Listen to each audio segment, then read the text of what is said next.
Nós estamos nesses dias, no final do ano, estudando sobre um tema que eu considero muito importante para a nossa vida cristã, que é o fato de sermos peregrinos e forasteiros nessa terra. E o significado disso é profundo para nós. Às vezes temos a impressão de que ser peregrino e forasteiro nesse mundo é um peso para nós. Às vezes temos a sensação de que ser servo de Cristo, 100% de Jesus, é algo que demanda sobre nós um sacrifício que nos leva para a tristeza. De fato, a nossa vida no mundo é uma luta, é uma guerra. Nós vivemos uma batalha. E nós vivemos inclusive uma batalha dentro de nós, que é a luta do Espírito Santo que em nós habita e a nossa própria carnalidade. O apóstolo Paulo diz que nós não podemos dar vazão à nossa carne, mas devemos andar no Espírito Santo. E claro que nenhuma luta acontece em meio a gargalhadas, a risadas e a conforto.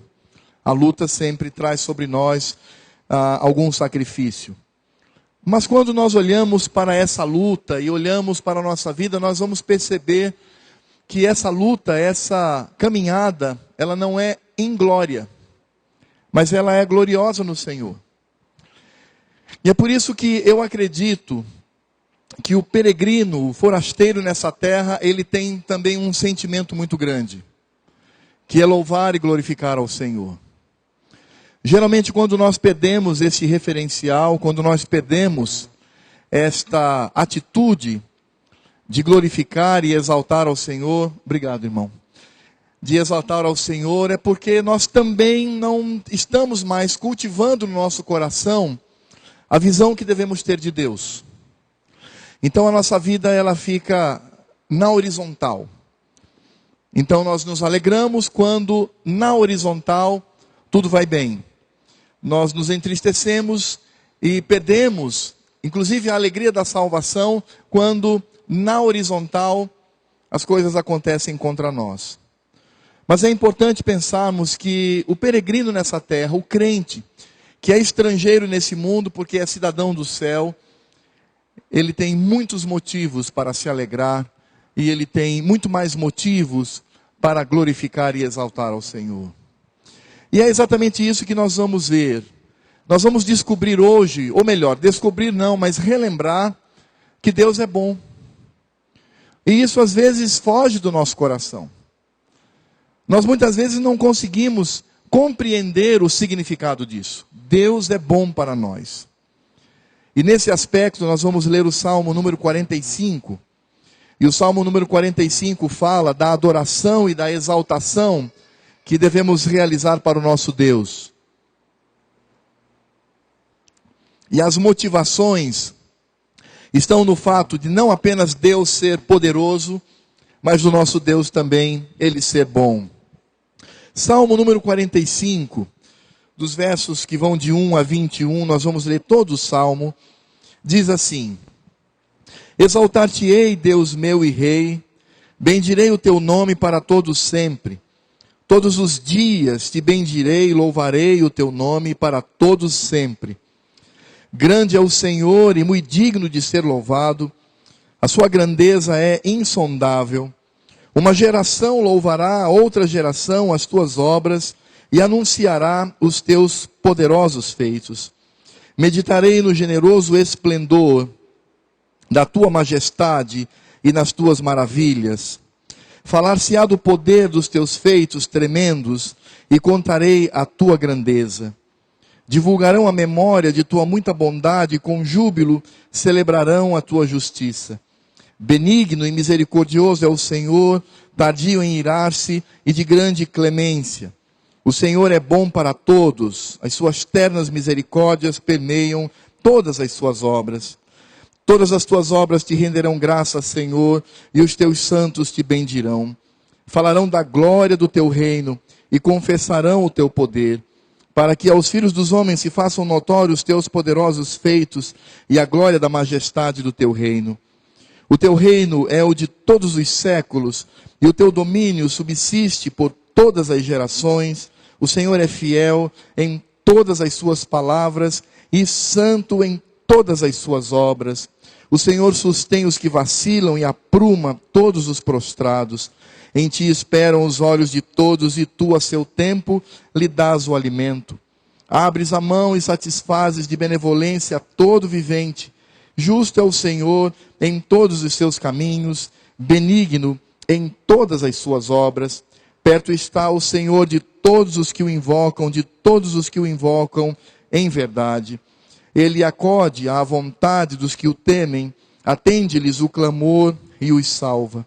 O Senhor guarda todos os que o amam, porém os ímpios serão exterminados. Profira minha boca louvores ao Senhor, e toda a carne louve o seu santo nome, para todo o sempre. Oremos. Nosso Deus e Pai, muito obrigado por este salmo, por aquilo que ele nos ensina, por aquilo que ele coloca sobre nós. Às vezes, ó Deus, nós não glorificamos e não exaltamos o teu nome constantemente no coração, porque os afazeres da vida vêm, ó Deus, superar a visão pela fé que devemos ter do Senhor.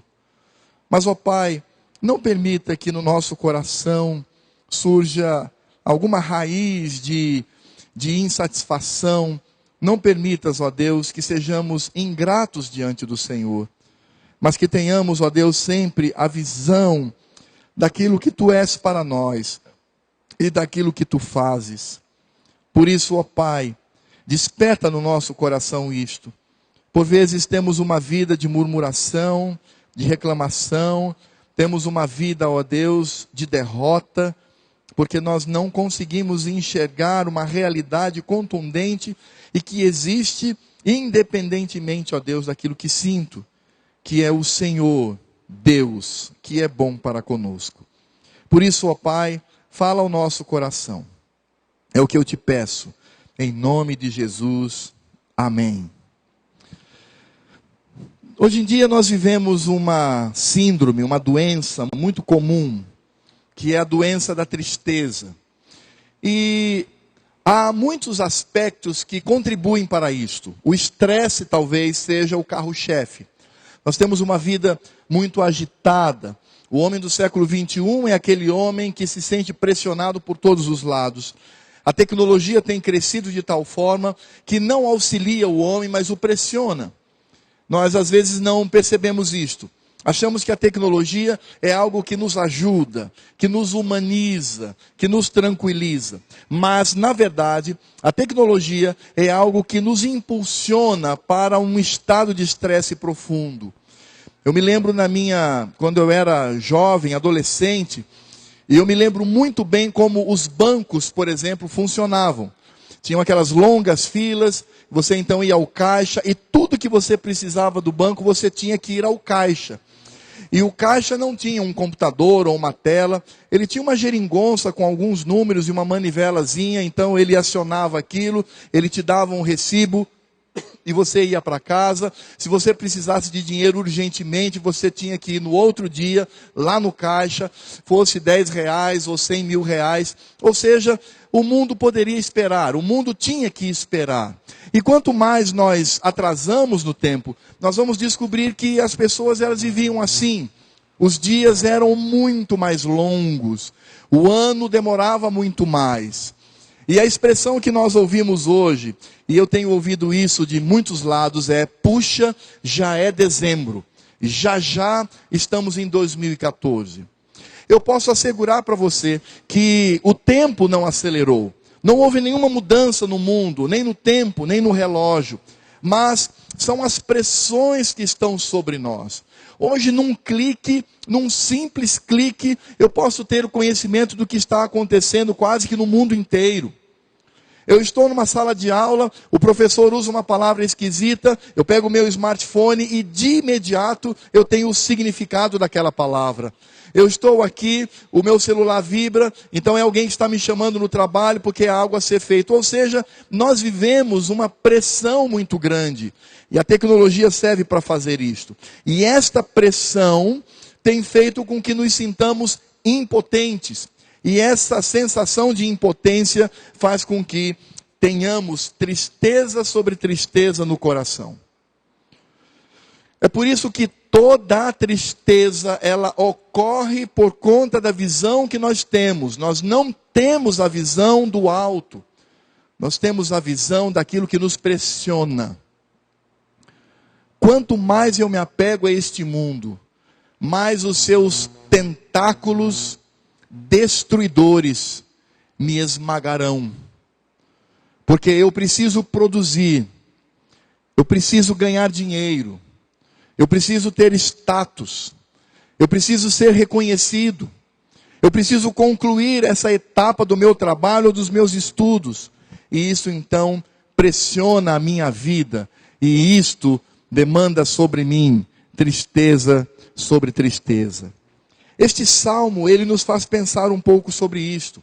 Este salmo nos faz pensar um pouco sobre onde nós colocamos a nossa visão.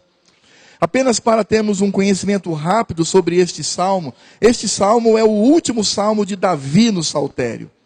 É o último também acróstico, porque, embora na língua portuguesa não nos pareça, mas quando eles escreviam na língua original em que foi escrito os salmos, eles colocavam todas as letras do alfabeto, e aquela linha então começava com aquela letra, para que as pessoas decorassem com mais tranquilidade.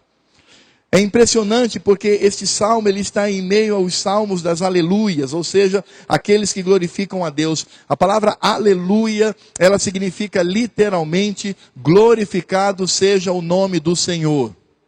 É por isso que às vezes eu tenho dito para alguns que nós não podemos, e eu tenho também falado isso em minha casa, nós não podemos utilizar essa expressão aleluia como brincadeira. Já viu isso? Quando alguém demora muito e resolve você, aleluia. Sabe o que você está fazendo? Você está quebrando o terceiro mandamento. Você está pecando contra Deus no terceiro mandamento. Porque a palavra aleluia, ela é muito especial. Ela é muito rica, ela é muito preciosa, ela é muito exclusiva. É a expressão da nossa adoração e do nosso louvor para com o Senhor. E esse salmo, ele tem uma característica que é muito importante para nós, porque esse salmo demonstra que nós, como peregrinos e forasteiros, como crentes, devemos louvar e exaltar ao Senhor com alegria no coração. É impressionante que muitos crentes não conseguem sequer louvar a Deus num culto, por exemplo.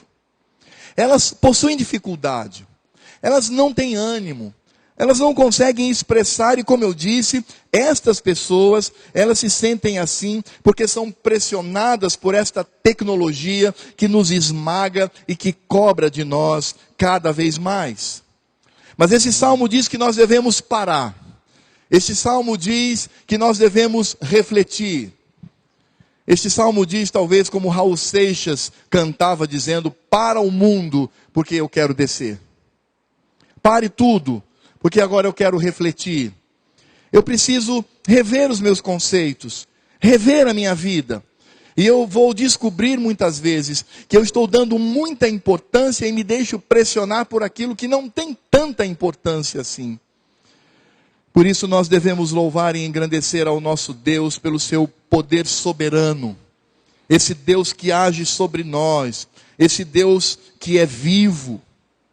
Isso me faz lembrar do profeta quando estava com seu aluno, e esse aluno estava com medo dos exércitos, e ele dizia, olha, o exército vai nos consumir.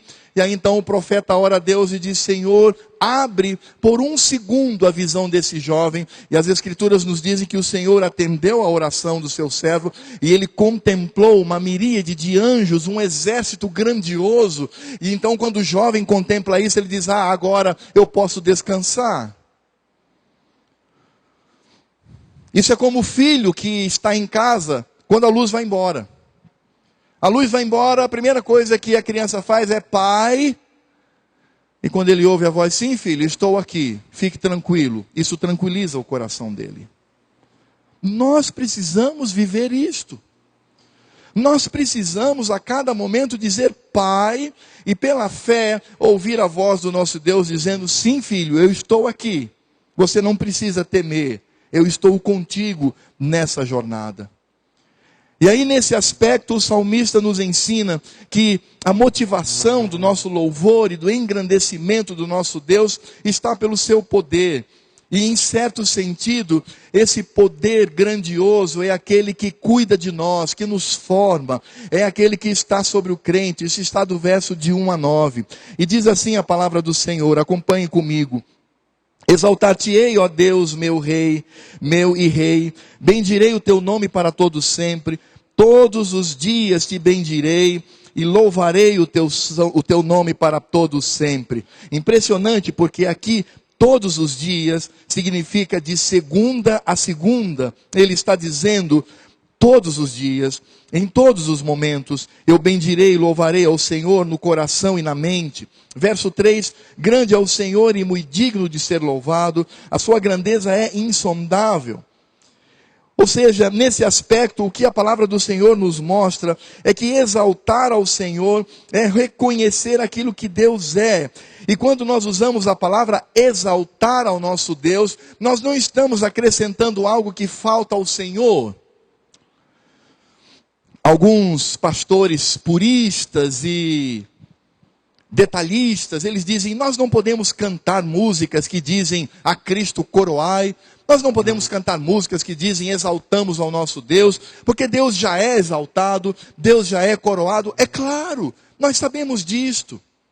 Quando nós cantamos a Cristo coroai, quando nós cantamos que entronizamos a Cristo, quando nós cantamos que exaltamos ao nosso Pai, nós não estamos declarando ou determinando que isso aconteça. O que nós estamos fazendo é reconhecendo o estado, a situação desse Deus. É por isso que o salmista, ele sempre traz, em meio ao salmo, a expressão para sempre. Porque de fato, o que o salmista está dizendo é que a nossa adoração e o nosso louvor, esses elementos são eternos. Eu vou louvar ao meu Deus por toda a eternidade. Mas eu não preciso esperar o céu. O céu não precisa esperar para que eu já tenha essa atitude. O Senhor é digno. A sua grandeza é insondável. É interessante, amados, perceber que fora da revelação do Senhor, ou seja, quando nós saímos das Escrituras, pela visão que ela dá do Senhor, temos a tendência de nivelar Deus com relação aos homens. Eu explico isto. Quando nós olhamos para as Escrituras sempre dizem que nós devemos louvar ao Senhor por sua grandiosidade, por sua majestade, porque Ele é tremendo. Mas quando nós começamos a desfocar a nossa mente, o nosso coração das Escrituras, Deus começa agora a perder essa característica divina e Ele passa a ser tratado como um homem. São aquelas célebres frases do tipo, se Deus quiser, amanhã viajaremos e Ele há de querer. Já ouviram isso? São aquelas pessoas que dizem, não, Deus vai me dar aquilo que desejo no meu coração. Deus é obrigado a conceder a mim tudo aquilo que eu desejo. Devemos reivindicar do Senhor. Ou seja, as pessoas quando elas perdem esta referência desse Deus que é digno de ser louvado, da sua grandeza insondável, nós temos a tendência de diminuí-lo, e Deus passa a ser um despachante no céu, como um Papai Noel, com o seu grande saco cheio de presentes, disponíveis aos nossos desejos, aos nossos caprichos. Quando na verdade o Salmo nos mostra que Deus, Ele é digno por sua grandeza. E nesse sentido, devemos olhar para Deus como aquele que cuida de nós.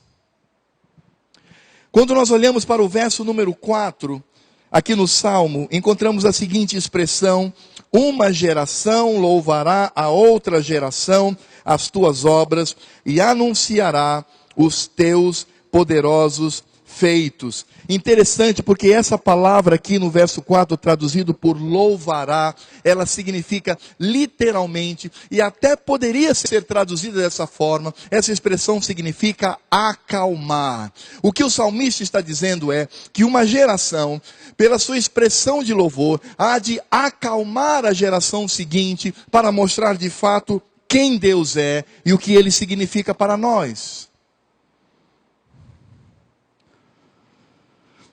Nesse aspecto, a palavra do Senhor fala dos pais que devem ensinar os seus filhos sobre Deus. Nesse aspecto, as Escrituras mostram como nós devemos ensinar às novas gerações como Deus é aquele que deve ser visto como o ser todo-poderoso. E esse poder nós encontramos a partir do verso 4, quando diz: uma geração louvará e ao mesmo tempo acalmará outra geração as tuas obras e anunciará os teus poderosos feitos. Meditarei no glorioso esplendor da tua majestade e nas tuas maravilhas. Falar-se-á do poder dos teus feitos tremendos e contarei a tua grandeza. O problema é este, irmãos. Nós perdemos esse referencial. Deus passa a ser simplesmente Deus. Deus não é o Todo-Poderoso. Deus não é aquele que está sobre todos e que tem o domínio de tudo. É por isso que quando algo acontece na minha vida, e aquilo coloca em risco a minha saúde, coloca em risco os meus negócios, coloca em risco aquilo que eu tenho como precioso nessa vida horizontal, a minha vida declina. É por isso que nós nos estressamos, nós nos enforcamos, nós nos consumimos com este mundo. Porque nós perdemos o significado de quem Deus é, e como Ele está diante de nós. O salmista diz: nós devemos glorificar ao Senhor, porque Ele é poderosíssimo. E o Senhor é bom e justo, ou seja, Ele é imutável naquilo que faz. E é exatamente o que nós vamos encontrar no restante deste ponto que estamos lendo. No verso 7 diz: divulgarão a memória de tua muita bondade, e com júbilo celebrarão a tua justiça. Benigno e misericordioso é o Senhor, tardio em irar-se, de grande clemência. O Senhor é bom para todos, e as suas ternas misericórdias permeiam todas as suas obras. Deus é grande, Deus é bom.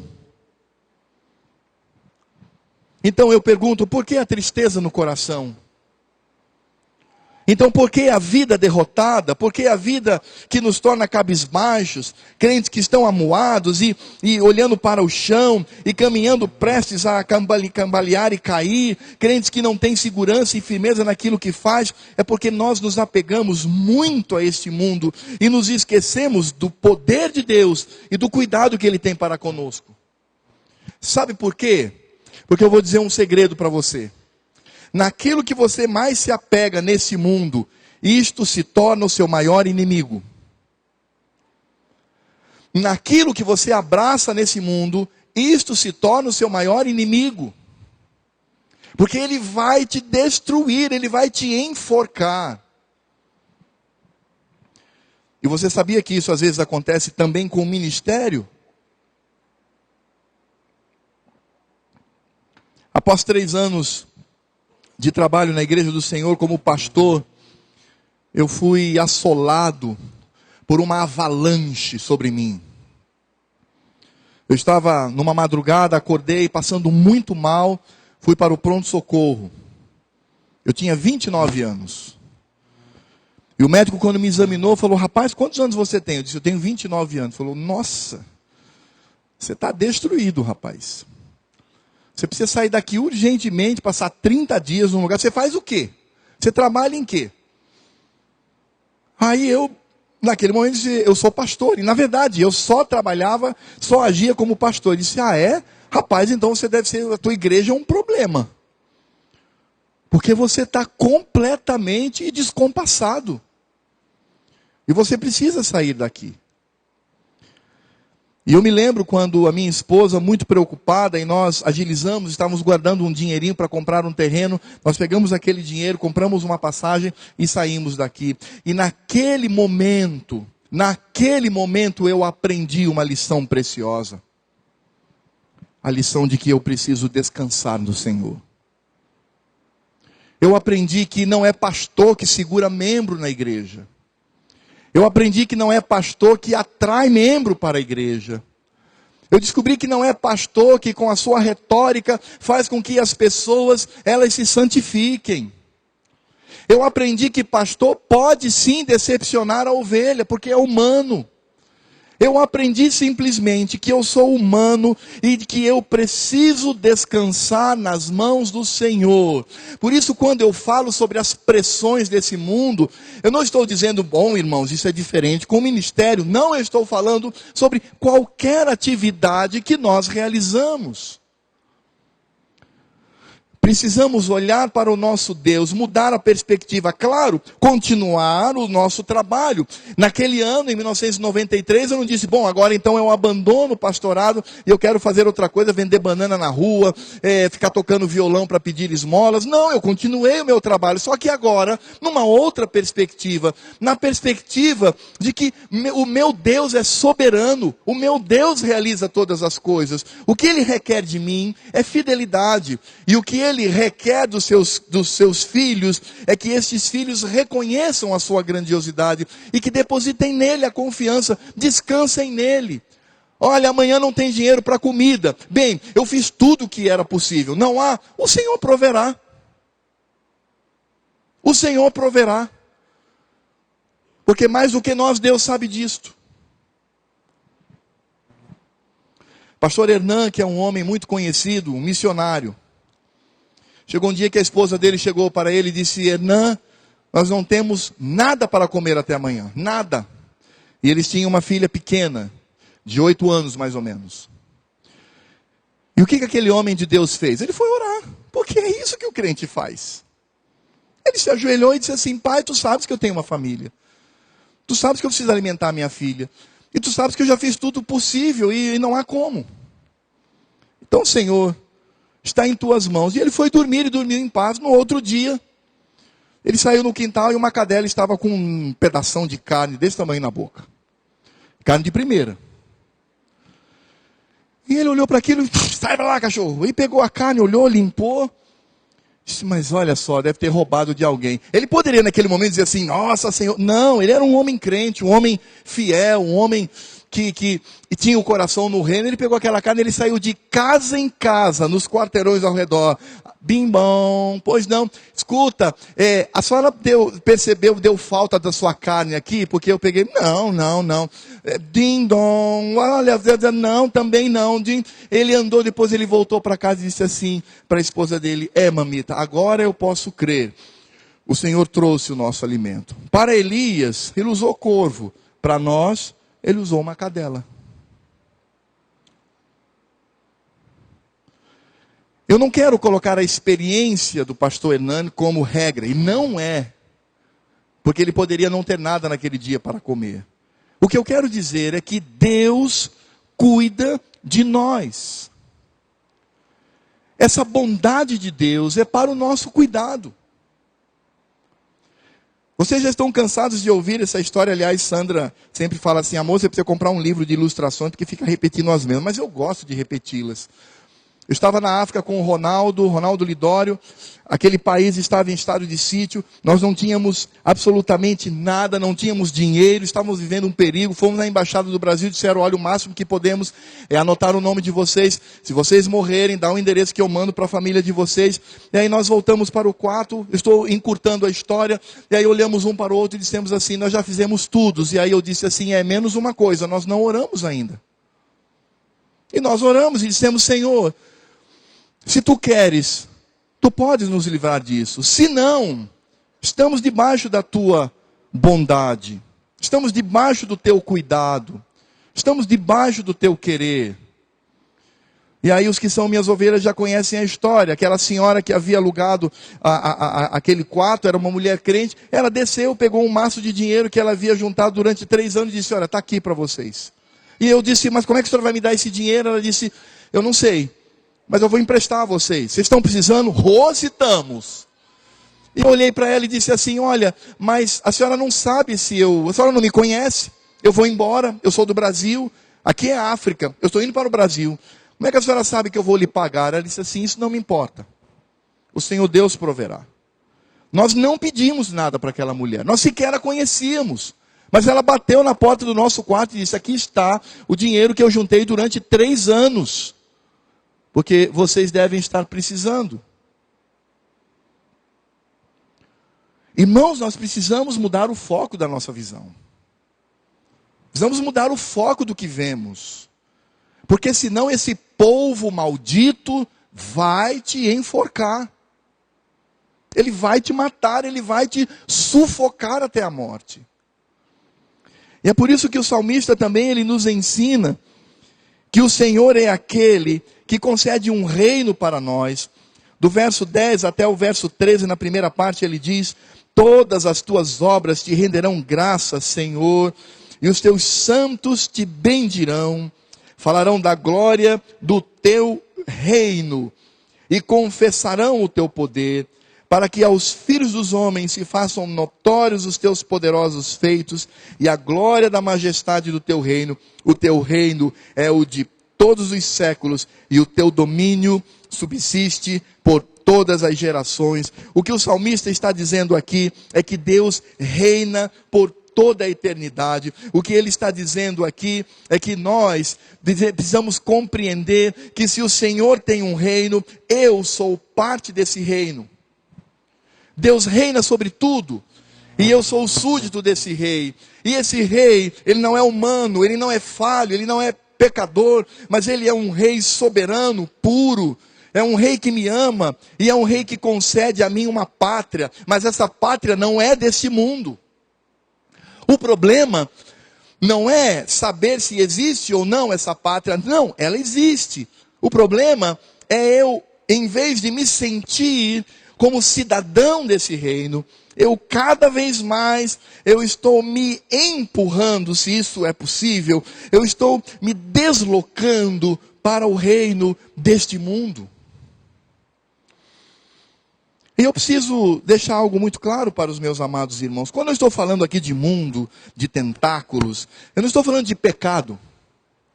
Eu estou falando de estilo de vida. Eu estou falando de pensamento. Eu estou falando do coração.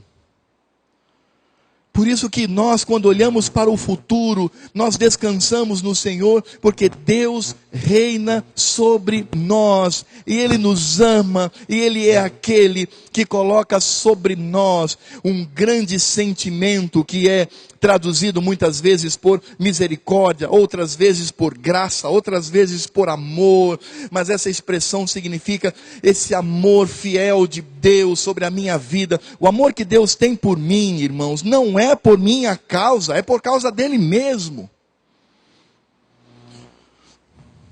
Nós somos assim. Quem tem um filho bebê, ama pelo que ele é? De jeito nenhum. Porque filho bebê é chorão, acorda de madrugada, é tinhoso, você quer dormir, ele não deixa. Quando ele cresce um pouquinho, ele é desobediente, a tendência dele é nos irritar. Quem aqui nunca se irritou com um filho, levante a mão. Que aí eu vou lá e vou me ajoelhar diante de você. Mas nós amamos os nossos filhos. Nós amamos os nossos filhos porque eles são nossos filhos. Às vezes ele pode ser até feinho. Hoje os meus filhos são lindos. Mas quando nasceram... Mas eu olhava para aquelas coisinhas pequenas, feias, arrepiadas, amassadas. E eu olhava para elas e dizia assim: são meus filhos. A partir daquele momento em que eu contemplava aquelas coisinhas feias e choronas, que acabavam com as minhas madrugadas, que me faziam, por exemplo, botar uma mamadeira para escaldar e ia dormir, depois eu acordava com estalo e ia lá, e só tinha plástico derretido, eu já não aguentava mais, e andava cambaleando, ia dar expediente aqui na igreja já cochilando, mas eu olhava para eles e dizia: são meus. Eles são meus. Existem milhões e milhões de crianças neste mundo, mas estes são meus. Existem milhões e milhões de pessoas nessa terra, mas Deus olha para você. Ele não olha para a sua igreja, Ele olha para você. Ele coloca os seus olhos de amor sobre você e o Senhor Deus diz assim: Ele é meu. Ele é meu. Precisamos, irmãos, rever o conceito de ser cidadão do céu. Cidadão deste reino, de um Deus que age sobre nós com amor e misericórdia. Por último, o salmista, além de nos mostrar que o Senhor nos formou e cuida de nós, além do Senhor nos dar uma nação, um reino, e tudo isso faz com que sejamos propriedade do Senhor, o salmista também nos diz que o Senhor Deus é aquele que nos preserva. Na segunda metade do verso 13 até o verso 20, ele diz assim: o Senhor é fiel em todas as suas palavras e santo em todas as suas obras. O Senhor sustém os que vacilam e apruma todos os prostrados. Em ti esperam os olhos de todos e tu a seu tempo lhe dás o alimento. Abres a mão e satisfazes de benevolência todo vivente. Justo é o Senhor em todos os seus caminhos, benigno em todas as suas obras. Perto está o Senhor de todos os que o invocam, de todos os que o invocam em verdade. Ele acode à vontade dos que o temem e atende-lhes o clamor e os salva. E a primeira parte do verso 20 diz: o Senhor guarda a todos os que o amam. Nós temos algumas palavras preciosas aqui, mostrando a preservação da nossa vida nas mãos desse Deus. O salmista nos diz no verso 13 que o Senhor é reto, e isso significa dizer que o Senhor realiza tudo com fidelidade e pureza. É por isso que Ele não falha. É por isso que, a despeito do que eu sou, como pecador miserável, como alguém que vive, às vezes, titubeando na fé, às vezes a minha fé está lá no alto, eu estou muito bem com o Senhor, às vezes a minha fé dá uma fraquejada, mas o Senhor é reto, o Senhor se mantém como Ele realmente é. É por isso que quando Moisés perguntou: Senhor, quando perguntarem que Deus me enviou, o que eu vou dizer a ele? Deus simplesmente diz: é simples, diga o eu sou o que eu sou, aquele que te enviou. Por isso o Senhor é reto e o Senhor também é sustentador, Ele ergue aos caídos. A expressão do salmista é que Ele sustenta os que vacilam. É como uma criança que está aprendendo a andar e o pai está à frente, a mãe, e ele vai até o pai e a criança vai como um boboquinha, né? Tentando cair, o pai vai lá e segura. Não permite que caia. E não apenas isso, e se porventura estiver prostrado, a palavra de Deus nos diz que Ele nos apruma, quando nós estamos caídos, e nos sentimos tão esmagados, e tão derrotados, o Senhor se agacha, se abaixa, toma-nos com as suas mãos, e nos ergue novamente. O Senhor é aquele que nos fortalece, essa é a expressão do verso 15. O Senhor é aquele que nos alimenta, é aquele que nos fortalece, nós que dependemos ao Senhor. O Senhor é o doador de todas as coisas, inclusive a todos os viventes. O Senhor Jesus disse: Deus cuida de mato, de erva daninha, e se Deus cuida de urubu, de corvos, de aves de rapina, quanto mais Ele vai cuidar dos seus filhos, porque são os seus, são a sua propriedade, são a sua geração. No verso 17 nos diz que Ele é bondoso.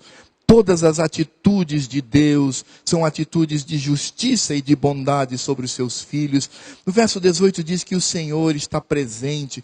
Como eu dei o exemplo há pouco, é como aquela criança, repetindo, aquela criança que está em casa, a luz vai embora, ela sente que tudo está escuro, e aí ela então diz: Pai, e o pai diz: eu estou aqui, meu filho. E essa criança volta de novo a descansar. Está escuro, mas o papai está ali. Está tudo em meio às trevas, mas papai está comigo. E o que esse salmo diz é que o Senhor Deus não é apenas aquele que está num alto e sublime trono, mas é aquele que está presente com os seus filhos.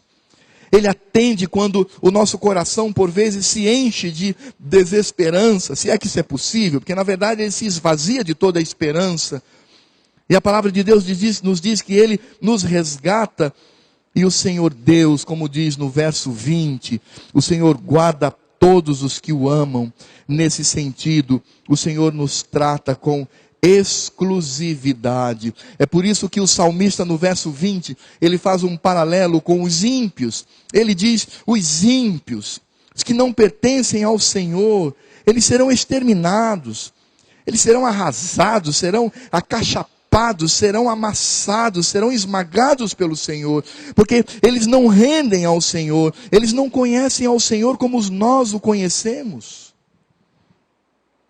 Aliás, a palavra amor no Velho Testamento também significa conhecer, por isso o Senhor é aquele que cuida de nós. E, irmãos, quando nós olhamos para isto, nós vamos descobrir o que significa a frase, Deus é bom. Como nós somos ingratos, não é, irmãos? A nossa ingratidão às vezes se revela na confiança que temos neste polvo que se torna por vezes um maldito na nossa vida, que nos esmaga, esse mundo e as suas tecnologias.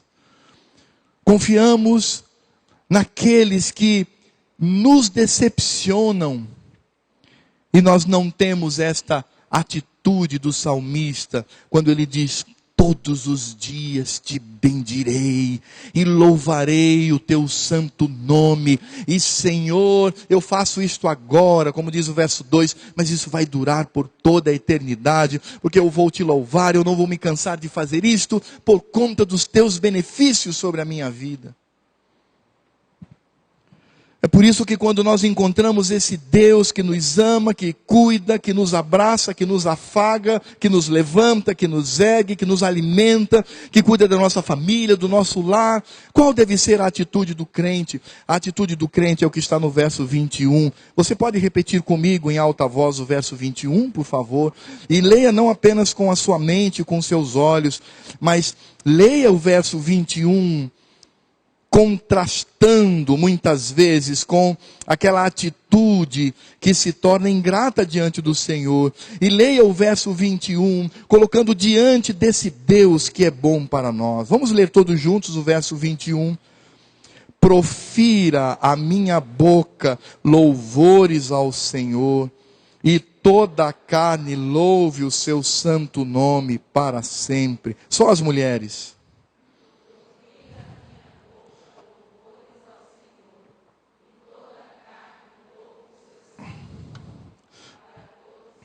Os varões.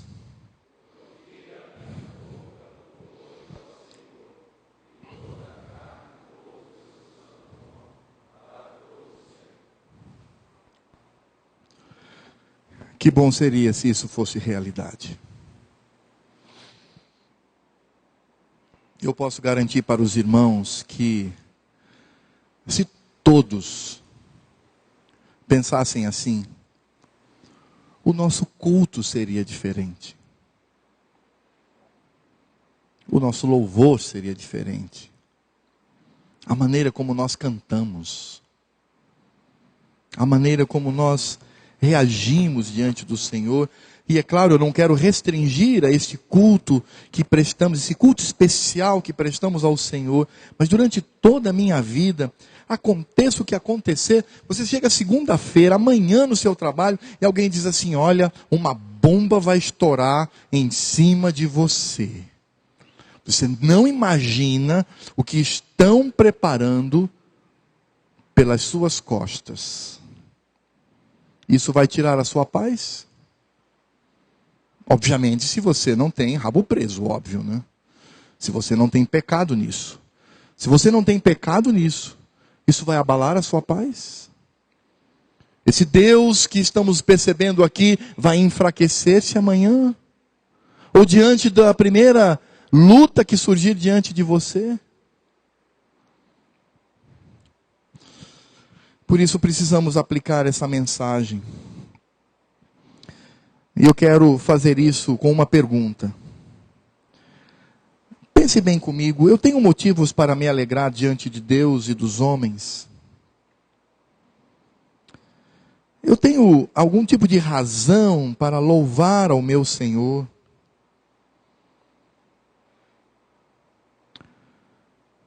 Eu preciso olhar muito para o fundo, o meu interior. Porque se eu não sou capaz de louvar a Deus e viver em alegria, e viver em paz, eu preciso compreender que não há nada de errado com o meu Senhor. Ele continua lá, Ele é fiel, Ele continua comigo. Ele está comigo nessa casa escura. O problema é que eu começo a não ouvir mais a sua voz. Precisamos aprender que é nosso dever louvar e engrandecer com alegria no coração. O apóstolo Paulo, quando ele fala do enchimento do Espírito Santo lá em Efésios, veja que Paulo não diz assim, e não vos embriagueis com vinho no qual há dissolução, mas enchei-vos do Espírito. Ele não diz assim, falando em línguas, curando todo mundo, sendo portentoso. Não. Paulo diz que devemos nos encher com o Espírito Santo, louvando e cantando salmos ao Senhor, cultuando ao Senhor, vivendo em comunhão e sendo grato a Deus por tudo que temos, e nos submetendo uns aos outros, vivendo nesta comunhão. Quando Paulo faz um paralelo entre o fruto do Espírito e as obras da carne, Paulo diz, mas o fruto do Espírito ele diz amor, benignidade, bondade, fidelidade, mansidão, domínio próprio. É aquela vida que está cheia de alegria. Aliás, a alegria está lá, dentre os elementos que compõem o fruto do Espírito Santo. Esse desejo de glorificar ao Senhor. E eu quero encerrar dizendo duas coisas para você. Primeiro, a sua incredulidade e a sua ingratidão não anularam o que Deus tem feito por você. Por isso, em segundo lugar, eu digo, abra o seu coração e descubra que o nosso Deus é bom. Vamos ter uma palavra de oração. Eu convido o meu amigo e irmão Edson para vir aqui à frente e orar ao Senhor. E eu vou pedir para que o Quinha apenas agradeça a Deus. Não só pela jornada de vida que ele tem, mas pela nossa jornada. E pela maneira como o Senhor Deus, Ele é bom. Claro que às vezes somos ingratos e esquecidos, mas que de vez em quando tenhamos a palavra do Senhor nos incentivando a descobrir se chegamos até aqui é porque o Senhor está conosco, e se vamos até o céu é porque Ele continuará por sua fidelidade. Porque Deus é bom. Bondoso Deus, às vezes nós nos sentimos como aqueles discípulos dentro de um barco no meio de um temporal.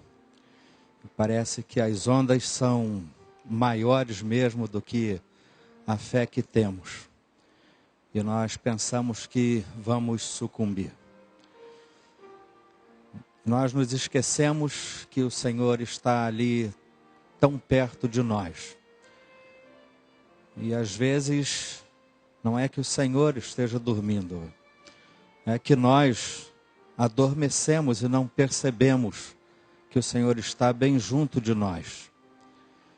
E nós te agradecemos, Pai, porque apesar de nós, o Senhor tem as mãos sempre estendidas e nos guia em toda e qualquer situação. Ajuda-nos, ó Pai, a lembrarmos disso e a buscarmos sempre a Tua presença nas nossas vidas, independente das situações que passamos. Que o Senhor possa ser aquilo em que o nosso coração está voltado aquilo em que o nosso coração, em quem o nosso coração está depositado. Que o Senhor seja na nossa visão, na nossa percepção, sempre aquilo de melhor que nós podemos ter nesse mundo. E que a nossa vida, em toda e qualquer circunstância e situação, possa sempre bendizer e louvar o teu nome. Recebe a nossa gratidão, porque o Senhor está sempre perto, sempre junto